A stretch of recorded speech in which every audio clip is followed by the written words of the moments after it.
So 2023, the year of dream fights being revived from the dead. As we all know, we got Tank versus Garcia finally happened, and finally, Errol Spence versus Terrence Crawford is official. And as I've said before, for all those who watched me before, my number one basis for a fight being official is it being on BoxRec. And it annoys a lot of people, a lot of my friends in the boxing world when I say that. But it's here, it's finally on BoxRec, and I'm excited. But I'm more excited for the co-feature, which is Isaac Pitbull Cruz against Freddie Roach's fighter, Giovanni Cabrera. That's going to be a banger. Mexico versus Mexico. Just like a fight that's going to happen 2 weeks from that card. Emmanuel Navarrete versus Oscar Valdez. But I'll talk about that in another video. Or later this video. But my take on Bud Crawford versus Errol Spence, well, anyone who watches both of their fights, myself, would believe that Crawford would easily dispose of Errol Spence. Number one, due to his inactivity and due to the fact that he gets hit easily. But let's not forget that Errol Spence, came back from a car accident and beat the living shit out of Danny Garcia. He was supposed to fight Manny Pacquiao, had his retina torn, and beat the fuck out of broke your Dennis Ugas face, the man who outboxed Manny Pacquiao, and the man who supposedly was robbed by Sean Porter. So, that's the situation.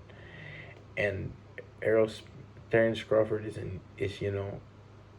well, he's not new, but he's less experienced as a welterweight and doesn't have the same resume that Errol Spence has. I think his most notable win as a welterweight was against Sean Porter.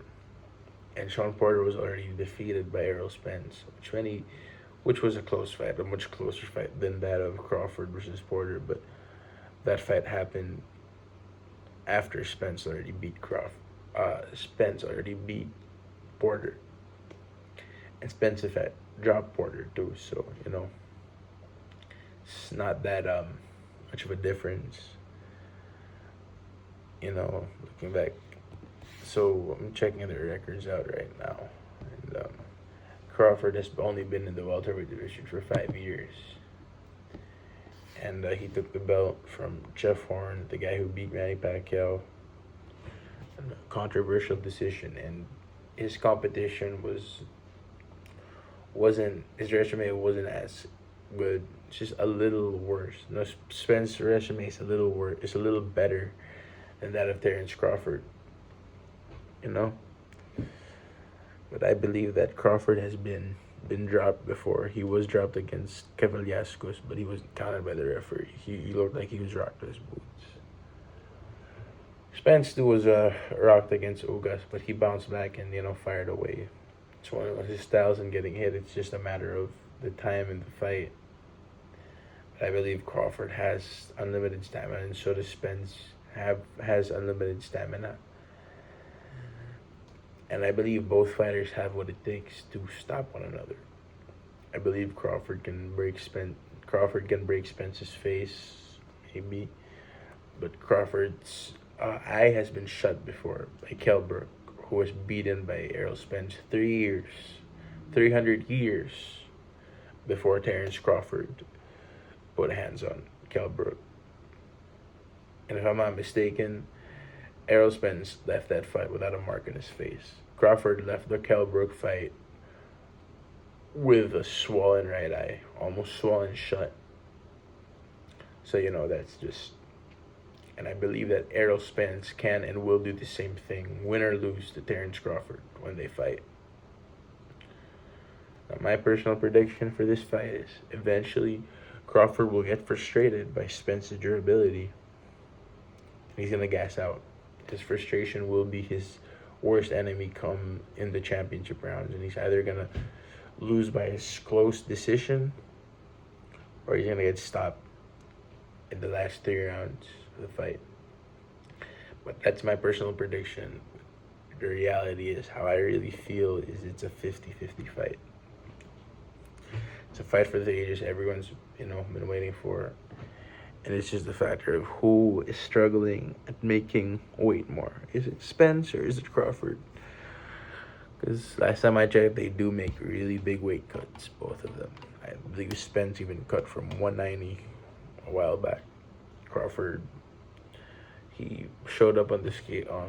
He did show his weight one time as 180 pounds when he was still a lightweight. So he probably got bigger now. I don't know. I think, if I'm not mistaken, Crawford is closer to the welterweight limit by maybe 10 pounds than Errol Spence. So that would probably be a factor in favor of Terrence Bud Crawford. Now, as for the undercard, Giovanni Cabrera versus Isaac Pitbull Cruz. Now, that's a banger. I'm not sure really who Cabrera has faced before, but except for Gabe Flores, he did outclass Gabriel Flores Jr. You check that one, just to check his resume. And he is under Freddie Roach, and Freddie Roach does not just take anyone in, so he did show talent. So Isaac, no, it's not yet on BoxRec, but Isaac Pitbull Cruz did face the likes of Gervonta Tank Davis and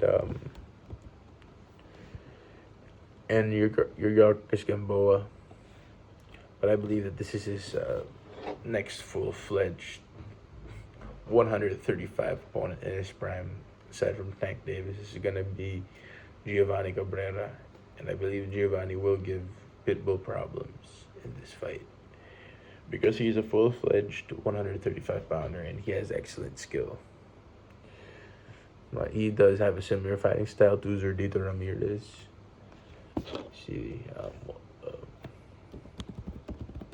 And he did spar Manny Pacquiao before. And they probably did spar before because they may have trained. They both did train at Wild Card at some point. Oh, Giovanni Cabrera, 21 wins, 7 wins by knockout. He does have a lower knockout percentage than Isaac Cruz.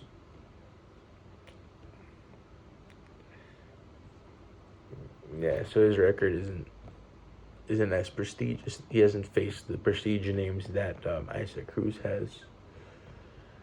And he did move from super featherweight not too long ago. But and I don't want to really use that against him. To say that Isaac Cruz is gonna walk through him like he did with Eduardo Ramirez, because he does have skill. He does have skill and he does have grit. Eduardo Ramirez was a natural featherweight, probably even a super bantamweight, going to 135 to face the top Mexican fighter at 135. So this is an evenly matched fight, and it's just a matter of who wants it most when it comes to the fight. And it's just a matter of whether he can handle the power and the come forward, the raging bull style of Isaac Cruz, and whether Pitbull will not get frustrated by Cabrera's reach and his durability.